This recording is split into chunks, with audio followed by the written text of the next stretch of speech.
Hey, what is up, YouTube boxing family? It is I, K-Rod here. I'm back with another great video for you guys today.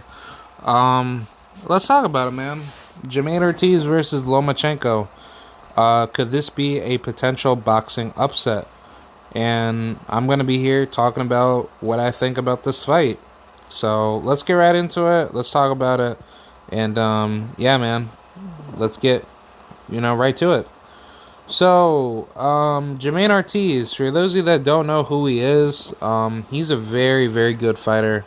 I've watched him basically ever since 2020 when he fought on the Mike Tyson Roy Jones Jr. Undercard, and he had a very good fight with Solomon Sagawa. He stopped him.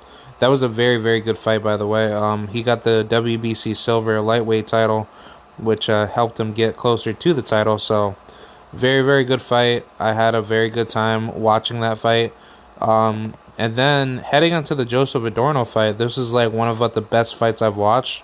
But I actually thought he won this fight. I thought Joseph Adorno, he didn't do enough to really show anything in this fight, other than like he did drop Jamaine a couple times, but that was it. Like Jamaine dominated the rest of those rounds, round 2 through 6, and then definitely round 8 and round 1. I thought he definitely won. Well, I definitely thought it was like a close fight. I thought it was like 5 rounds to 3 at best for Jamaine Ortiz. But if you guys want to say like it could have been like a 4 rounds to 3 advantage. Like if you only had him up by like a round, if you had like maybe one round that was like a 10-10 round, you could have it like 4-3 Jamaine's way, or you could have it Joseph Adorno's way. I mean, some people thought Joseph Adorno did good enough to put himself in a good position to win, but I just didn't see it that way. I thought Joseph Adorno, he's a very good fighter, but the problem is like he came into that fight with a lot of thoughts that he was going to win, but I just didn't see it. I thought of this fight to be a very, very close matchup, but it wasn't to the matchup expectations of me saying, oh yeah, Joseph Adorno, he's going to whatchamacallit, just stomp Jamaine Ortiz. No, Jamaine Ortiz gave Joseph Adorno probably one of the most difficult fights, and I thought he did good enough to make his career successful by going to war with a Joseph Adorno. So that's a very, very good fighter on his resume. He has a very stacked resume. He's not fighting like anybody bad. He's fighting good opposition.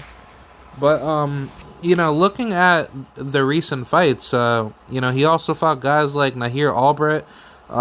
A lot of people may not know who Nahir Albrecht is, but he's a very, very good fighter. Not a lot of people want to give him credit because he's not doing anything spectacular, but I think he's a good fighter. He's not bad for what he does as far as his skills go, but he's a very good, well-rounded opponent that gave Jamaine a lot to work with, and he definitely generated a lot of experience from that fight. And then obviously the Jamel Herring fight, I think this is one of his greatest victories. People may think that's not a good victory. Jamel Herring, he was past his prime, which that's absolutely bullshit, because it's like, Jamel Herring, he's a tough fight for anybody, but when you look at his resume, his best wins was Carl Frampton and who's the other guy? Masayuki Ito, and definitely Lamont Roach. Those are his 3 greatest victories. But yeah, Jamel Herring, he's not like he wasn't past his prime. He had a great he had like a good amount of time off after the quote unquote Shakur Stevenson TKO loss. It it wasn't like Jamel Herring got absolutely destroyed. He just went to war with Shakur, and Shakur's pressure just caught up to him. But I like Jamel Herring. He's a very good fighter. I've always respected him since day one, and I thought Jamaine Ortiz could have lost that fight, but Jamel Herring, he just got outclassed really bad. So it's not like, you know, that win isn't a bad win. It's actually a very good win. So I think having a victory over Jamel Herring is a good veteran limit test to see where he's at the top 10. And I think Jamaine Ortiz did what he had to do to be prepared for this fight. See, now with Vasily Lomachenko, a lot of people think Lomachenko is just gonna stomp Jamaine Ortiz, but I don't see it to be like that. Lomachenko is at a massive height and reach disadvantage. He's 5'7", southpaw, 65 and a half inch arm reach, and he is 16-2 with 11 of those wins coming by way of knockout, and he has professionally boxed over 164 rounds in the course of his career of 18 fights total. See, now with Jamaine, he's definitely a very young lion in the game. He's only fought 17 fights. He's boxed over 87 rounds, has a 47% knockout ratio out of his 16 victories of 8 KOs. But Jamaine Ortiz has been fighting loaded opposition, so we can't say he doesn't punch. He can punch. He doesn't choose to punch a lot because he's technical. That's why they call him the technician. So how I see this fight going down, I see Jamaine Ortiz definitely giving Lomachenko problems early game, but once Loma tries to pressure him, I think Jamaine Ortiz is going to light him up real bad, because Lomachenko is at a massive height and reach disadvantage over him. And when you look at the size of Jamaine Ortiz, he's not supposed to be a 135 pounder. I think that's going to make Loma very tired in the fight, and I think late game Jamaine will just outpoint him, and he's going to outclass him. But it's not going to be easy, because Lomachenko, when he is tired, he tries to go for broke, and he tries to find those big shots that he could use up against you to be successful in the fight. And I think that's what's going to make the fight a lot more competitive, because Lomachenko, he doesn't come to lay down.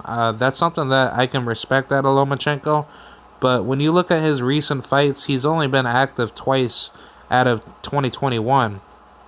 And after that December fight with Richard Comey, he was basically out of the ring for almost a year heading into Jamaine Ortiz. So obviously with the whole Ukrainian-Russian war situation, I understand Lomachenko had to take care of his business out there. But at the same time, if you're trying to come back into boxing and you take 10 months off and you're trying to come right back into the sport after you're going through political issues in your nation, I don't see that to be like a smart idea out of Lomachenko's decision making. But here's a picture that we see here at lightweight in the box rec rankings. Vasily Lomachenko is a top 5 lightweight. So Jamaine Ortiz, he's definitely on the come up. But I think from what I heard is that he is planning on moving up in weight. So I guess he's trying to take advantage of what the opportunity that's shown in front of him. So if he does win against Loma, maybe he might get a shot at Devin Haney. But either way, I think this is a very good experience builder for Jamaine Ortiz. I heavily favor him to potentially win this fight. I'm definitely going to bet some money on Jamaine Ortiz to possibly win. When you look at the betting odds of Jamaine Ortiz,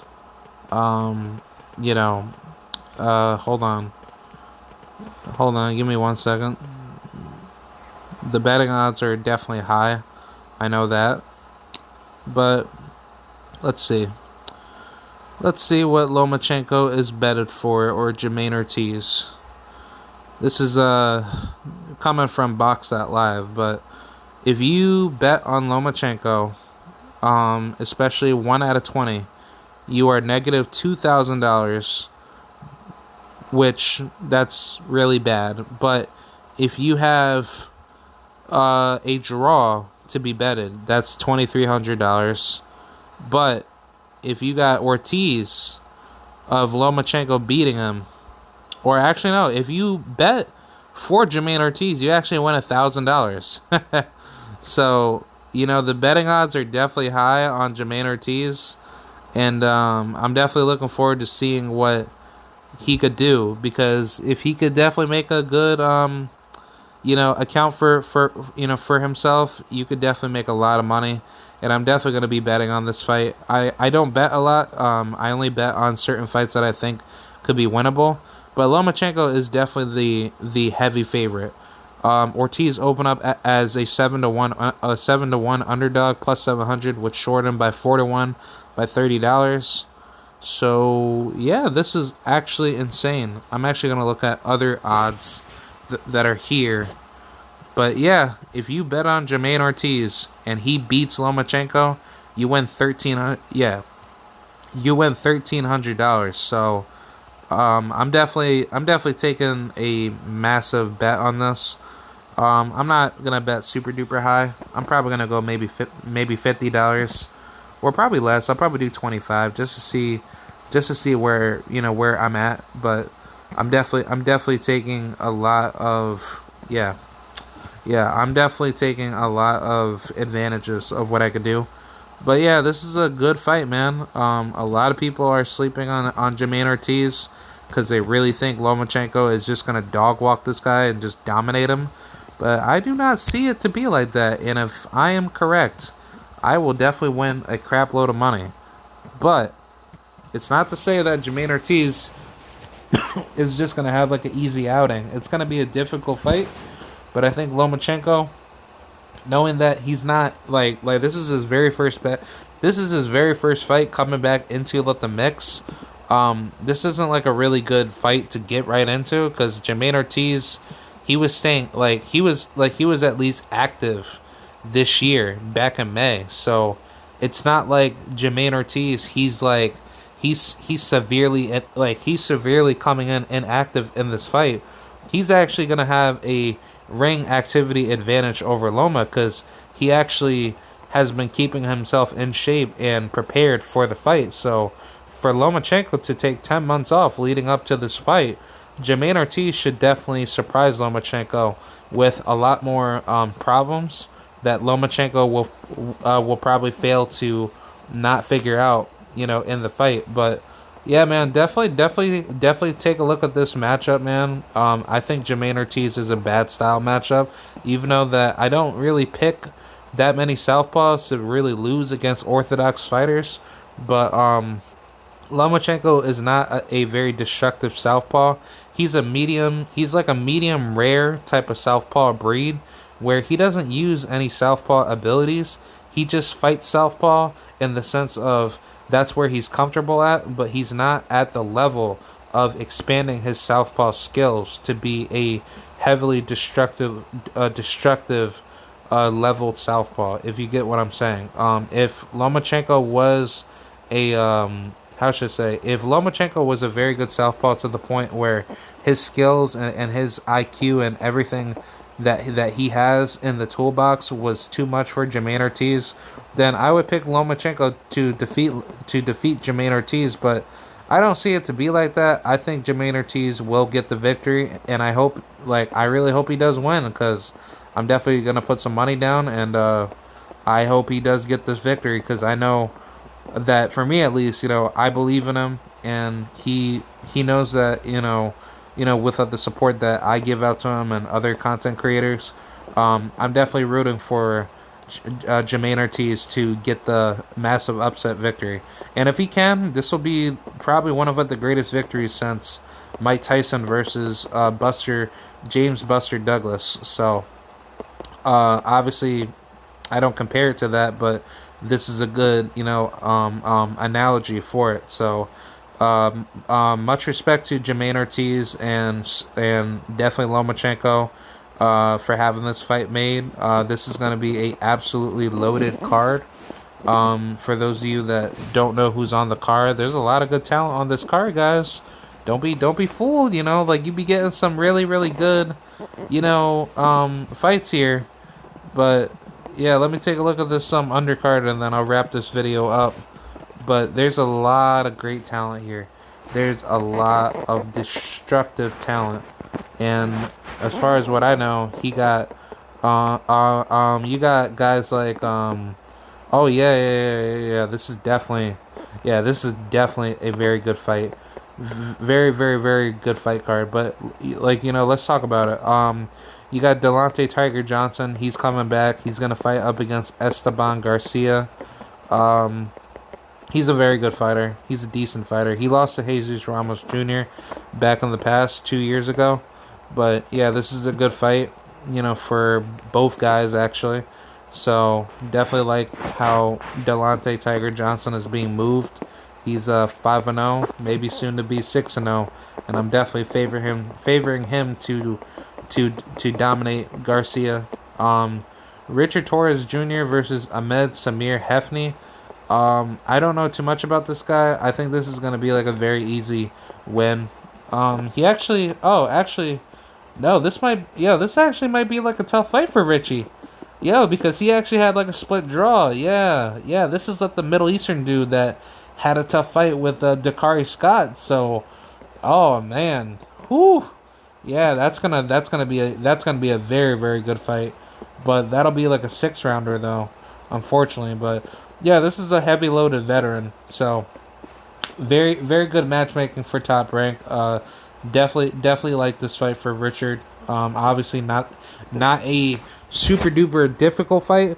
Well, actually no, I can't I can't say that, because usually, a guy like this guy that went the distance, that could have won against Dakari Scott. Yeah, like, I don't know, this might be like a toss up fight. That might be 55-45 for Richard. But on top of that, you got Abdullah Mason out of Cleveland, Ohio. He'll be going up against a very tough opponent in Angel Barrera, who's not too much of a puncher, but he definitely got some good skills. But I think this is going to be a good matchup. It's going to be like another similar fight that he had with Angel Robilar. So I think that's going to end up happening with this fight, because Abdullah, he's a very good fighter, man. I don't care what anybody says. I respect him a lot. I respect, the whole family, the Mason family. Very skilled, very talented fighters, and they just have absolutely destructive, ring IQ and just everything that they bring to the table. But Abdullah Mason, he's moving his career absolutely fast, and he's coming back to the ring like almost like every 1 to 2 months. So you can't say like he's not staying active. Like, he's doing everything correctly. So that's something that I gotta respect out of him, because even though these opponents are not super duper high level, that's something that I can definitely respect, because he's moving properly. Like, out of his 4 opponents, his best wins is Jalen Phillips, which Jalen Phillips, he's not like the greatest fighter out there, but he's a very good fighter. Like, he has a lot of great skills. Not a lot of people want to give him a lot of credit, because he's not battle tested yet, but he's definitely on the rise of doing what he needs to do to be successful. So actually, yeah, let me take a look at Jalen Phillips, because I don't know why they don't update like the age on some of these fighters, but I'm almost positive that some of these fighters' ages are not, correctly put together. Oh well, I don't know. Like, I guess he is, 23 years old, but I'm not too sure. But yeah, shout out to Jalen Phillips. He should have won both of these fights against Antoine Cobb. He got brutally robbed in those fights. And then same thing with Kyle Irwin. I actually thought he won that fight too, in which Kyle, he actually had that bullshit TKO stoppage, a defeat against that one guy out in Nicaragua or Costa Rica. So yeah, I hope everything's well with him, and he definitely deserved that victory. But yeah, Jalen Phillips is a very good victory, and the Angel Robilar fight, that is a very good fight, for his belt as well, because Robilar, he just beat Justin Cardona, so that that was a very good matchup for Angel Robilar, and he dominated that guy. He's now like what, 8 8-0, or yeah, he's actually like what 3-1. So yeah, good for him, man. Yeah, definitely these guys are mixing it up actively, and I'm actually pretty happy that these things are now coming into fruition now, for the lightweight division. But yeah, this card is loaded, man. You got Haven Brady Jr. against he's going up against Eric Mondragon. If you guys don't know who Eric Mondragon is, he's a very good West Coast fighter out of Huntington Park, California. Don't know too much about him as far as like what his whole story is, but he's a very good fighter, and I think this is something that Top Rank was probably going to end up doing anyway. Get the young guys to fight each other, and definitely mix it up fast. So this is a good fight. I think Eric Mondragon, he's gonna be a very sturdy test for Haven Brady, but I think Haven Brady should get the job done because he's a very big featherweight, and even though he missed weight in his last fight against Aaron Echeverry, I think that fight should have been at 130 to begin with. But either way, great performance, and yeah, on to the next one with Eric Mondragon. But I think this is a very difficult fight. I don't know who to pick in this fight, but I'm definitely gonna go with Haven. Haven might be successful, in the fight, but I think Mondragon, he has amazing pressure and he knows how to hit. So I'm not too sure how I would actually put that fight down. I think the fight would be very, very difficult, but I'm not too sure, man. I'm not too sure. So that's that's definitely like a toss up for me. Same thing with this fight: Troy Isley versus Quincy Lavalle. Don't be fooled that Quincy lost to Xander Zayas in his last fight. Well, actually no, he actually went back to he literally went back to 2 back-to-back fights against guys that I've never heard of. But yeah, he stopped him. He stopped a 41-year-old guy, and yeah, and he stopped a 37-year-old bum. So yeah, I'm not really too surprised with that. I think he just did that just to get back into, let the ring, just to get his record, padded up. But yeah, that's okay. But yeah, I think Troy might, he might be the guy that might stop him. I think Quincy could very well get dominated pretty bad, but I don't know. This fight actually might go the distance again, and I think Troy Isley's going to be in one of those fights where it's not going to look easy. It's going to look very, very difficult and very competitive. So I'm not too sure, man. I think this fight's going to show a lot of levels, but I think Quincy will be Quincy could be successful late game if Troy's not able to figure him out. So toss up fight for me. I don't know who wins this fight. And then you got Duke Reagan versus Luis LeBron. I'm not too sure who wins this fight either. I think Luis LeBron, he looked really good in his last fight against Henry Moncho LeBron. So I think if he beats a guy like Duke Reagan, it's actually like a better victory for Luis, because Luis is actually like the more polished fighter. But if Duke Reagan, if he pulls off like a victory against a guy like him, then I'm definitely gonna be surprised. But I think Luis LeBron will get the victory. I think Duke Reagan, he's a good fighter, but he shows a lot more flaws rather than improvements. But I think this is a toss-up fight. And then same thing with the main event and co-main event. I don't care about Nico Ali Walsh. He's gonna fight some white bum, and Bobby Wagner. He's not that good. But hey, hey, you never know. Bobby, Billy Wagner could very well fuck around and probably stop him. So I'm not too sure. But my final prediction with this fight with Robeisy Ramirez versus Jose Matias, Romero. I think Robeisy, he's gonna dominate him. I think it's gonna be a very easy fight. But then again, if Jose Romero comes out blazing hot, he could he could actually hurt Robeisy and very well beat him to a decision. But that's pretty much it. Let me know what you guys think about this fight, and let me know what you guys think about the main event. Do you think this is a very tough fight for Lomachenko, or do you think Lomachenko is just going to have the easiest fight ever? I don't think so. I think Jamaine Ortiz knows a lot about Loma's tricks, and I don't think he's going to let a guy like Loma do something to him. So, all right. Definitely, let me know, and I'll see you guys later. Bye.